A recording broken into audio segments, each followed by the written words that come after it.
Coucou les gars, bon, j'espère que vous avez tous la forme pour cette reprise du championnat de Ligue 2 qui débute ce soir, qui débute dans à peu près 5 heures.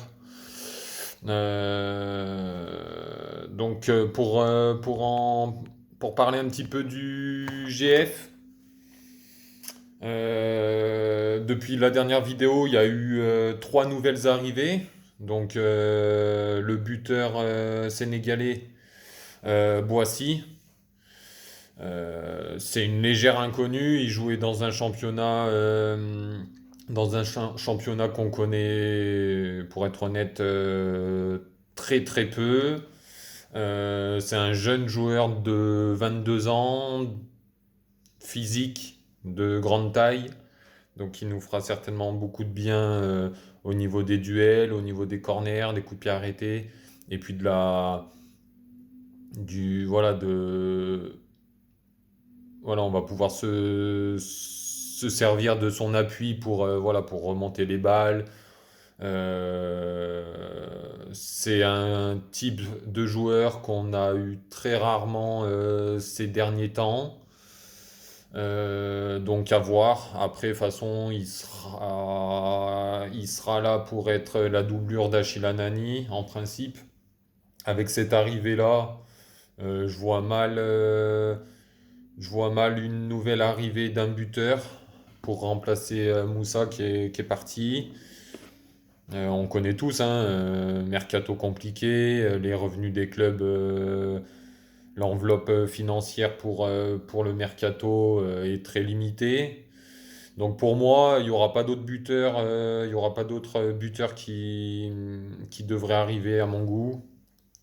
Donc à voir. Il y a eu aussi deux nouvelles arrivées au milieu de terrain. Voilà, on sait tous après le départ enfin futur départ, je pense de Piquel. Bon, j'espère pas au vu des rumeurs qu'on a eues il y a 2 jours, comme quoi il y aurait des clubs portugais qui seraient intéressés pour ses services à l'ordre de 700 000 euros. Après, bon, voilà, on sait tous que 700 000 euros, sachant qu'il lui reste qu'un an de contrat, c'est quand même une bonne somme. Voilà, faut pas s'attendre à mieux. Il fallait pas s'attendre à beaucoup mieux. Pour moi, à mon goût, voilà, s'il y a 700 000 euros qui tombent pour Piquel, il faudra le lâcher. Voilà, vaut mieux récolter 700 000 euros plutôt que de le laisser partir libre l'été prochain. Et puis voilà. Donc pour moi, Piquel, il devrait partir. Il devrait partir là dans les jours à venir, à mon goût. Donc on a déjà anticipé son départ hein, avec l'arrivée de Marchand, voilà, le petit joueur suisse. Et puis l'arrivée de Bouniakou aussi, un joueur suisse également. Deux très bons joueurs apparemment, qui viennent tous deux du FC Bâle. Donc voilà, on connaît tous que c'est un club très sérieux, Bâle, qui sortent quand même des joueurs intéressants. Donc voilà, pour moi ça peut être deux très bons joueurs qui peuvent nous faire énormément de bien pour remplacer Bennett, pour remplacer Piquel. Pour moi c'est deux très bons choix à voir s'ils s'adaptent au championnat français de Ligue 2. Mais à mon goût, voilà, pour moi, c'est deux très bons choix, donc ça peut être pas mal. En défense, ça a pas bougé. Ça a pas bougé du tout. Voilà. Après, pour en revenir aux 5 matchs amicaux qu'on a pu faire au cours du mois de juillet, pour faire un petit résumé, on a fait premier match nul 0-0 contre Grasse. Après, on a fait match nul contre Dijon, un but partout, avec un but en fin de rencontre sur penalty. Une victoire 3-2 contre Villefranche avec début de Montbry, Christinson et Labiade. Et puis pour finir, enfin pas pour finir, mais on a fait un match nul 0-0 contre Clermont. Et puis pour finir, par contre, contre Saint-Étienne, on a été défait 2 buts à 1. Voilà, bon, après c'est anecdotique, mais bon, un penalty généreusement sifflé pour les Stéphanois en fin de rencontre. Et puis pour le but grenoblois, c'est Diallo qui l'a inscrit en tout début de match. Donc, on peut pas en tirer grand-chose de ces matchs-là, hormis que défensivement, on a été quand même plutôt costaud. Certainement dû au fait d'avoir la même ligne défensive que la saison passée, avec bon, Gaspard, ses derniers matchs étaient blessés, donc avec Nestor, Monfray, Montbry déjà, avec Abdallah aussi qui connaît aussi le club. Donc voilà, après c'était très compliqué tactiquement de se trouver avec les nouveaux joueurs, physiquement. On sait que Grenoble a eu un mois de prépa très physique, de toute façon comme la plupart des clubs. Donc les matchs amicaux, c'est assez anecdotique. Donc là, voilà, ce soir, on débute le championnat à 19h à domicile, entre guillemets. Match délocalisé à Guignon, les deux premiers matchs à domicile, voire peut-être même le troisième. Donc en gros, on va jouer quasi à l'extérieur sur les cinq premiers matchs, donc ça va être très très compliqué. Ce soir, on accueille le PFC. PFC, pareil, hein, ils ont joué seulement 4 matchs amicaux. Ils ont eu des victoires, ils ont eu une défaite, ils ont eu un nul. Par contre, ils ont mis beaucoup de buts en 4 matchs, ils en ont inscrit 10. Donc bon, eux c'est pareil, offensivement ils ont gardé l'intégralité de leurs joueurs. Défensivement par contre ils seront amputés de quasiment leurs joueurs défensifs de la saison dernière. Donc pour ce soir en fait voilà, il va falloir s'attendre à un match très compliqué pour nos couleurs. Pas évident pour eux non plus, faut pas croire. Voilà, avec leurs joueurs défensifs blessés. Nous de notre côté, c'est offensivement où on aura pas mal d'absence avec voilà, l'absence de Ravé, l'absence de dernière minute de Diallo qui s'est blessé mercredi, je crois, à l'entraînement. Anani qui est dans le groupe mais qui est pas sûr de jouer, enfin en tout cas pas titulaire à mon goût.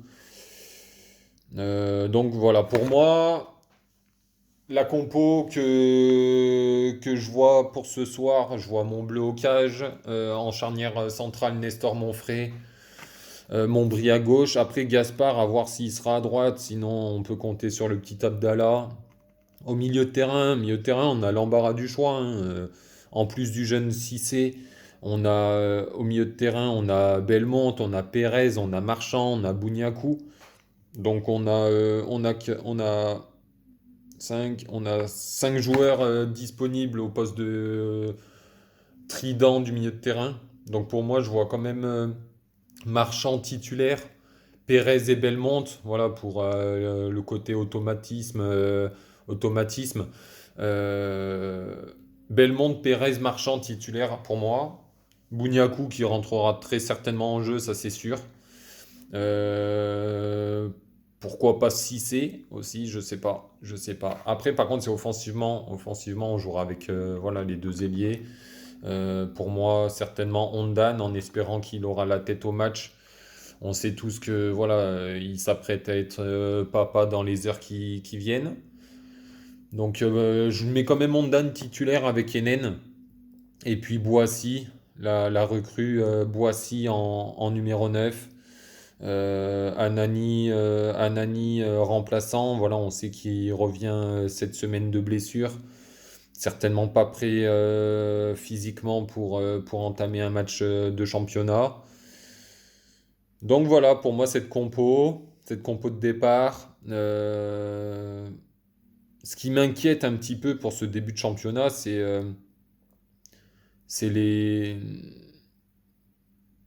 les conférences de presse en fait du nouveau coach qui a pas l'air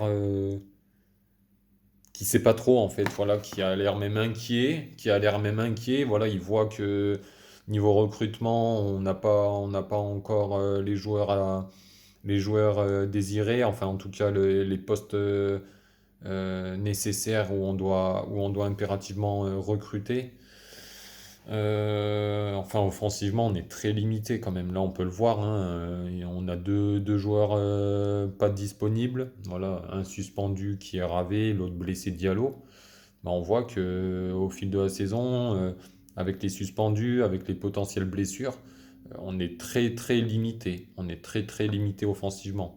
Euh, Christensen, apparemment, il est à nouveau sur le départ. Ondan, c'est chaud-froid. Euh, voilà, après, pourquoi pas avoir une révélation. Et Nen, le peu il a pu jouer la saison dernière, il a quand même fait de bons matchs. Boissy, on va voir ce que ça donne. Anani, voilà, Anani, on connaît, hein, il faut juste qu'il soit à 100%. Et puis Labiad, pareil, il est dans le groupe aujourd'hui. À voir aussi. Donc voilà, après il y a aussi les inquiétudes du coach, le fait de jouer à l'extérieur, entre guillemets, nos premiers matchs à domicile. Donc ouais, ça va être compliqué. Après voilà, pour ce soir, ça va être compliqué pour nous, ça va être compliqué pour Paris.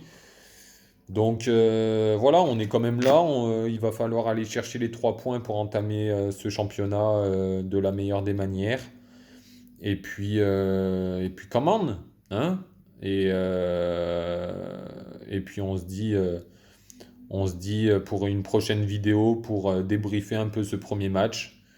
N'hésitez pas à me laisser des commentaires, à me mettre un pouce bleu en l'air. Et puis, euh, je vous dis à certainement à demain pour un petit débrief de ce match, journée numéro 1 du championnat de Ligue 2. Voilà, pour rappel, qui est diffusé en clair, c'est le multiplex, hein, c'est pas le match de Grenoble, mais sur l'équipe 21, ils ont les matchs en multiplex en clair. Donc ça c'est une bonne chose aussi, je trouve, c'est plutôt une bonne chose. Et puis voilà. Bis à vous, et puis Forza Grenoble. Bisous, bisous.